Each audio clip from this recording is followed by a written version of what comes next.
Ito yung bagong packaging, ito yung luma. Laging dry yung inyong balat. Ayaw nyo mag-lotion. Try nyo to guys. Yung Bonita Himalayan Pink Salt. Ito yung ginagamit ko. Ako mga may itim na singit, nakakapag-light din to. Ito na yung huli kong ginamit. Ang ilalim niya guys, may salt. Itong bago mayroon din. Pinili kong ganito, 4. Ito hindi ko tinatapong kasi sinasaling ko yung salt dito. Parang yung salt ata yung maganda dito eh.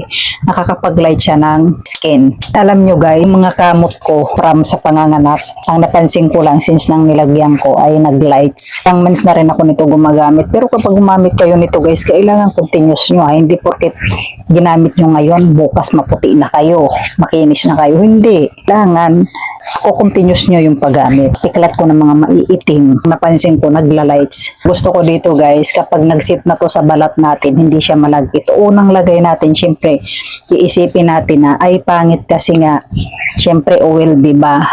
Pero kapag nag-sit na sa balat natin guys, hindi na siya malagkit. Tsaka kung ang balat mo is laging nagda-dry, maganda to. Yung pa ako dati na nagbibiak-biak. Ito lang yung nilalagay ko guys. In fairness naman nawawala. Ngayon nakabay 1 take 1 sila guys. Kaya bumili ako ng 4 na piraso kasi may 1 take 1 siya para mayroong kami laging stock.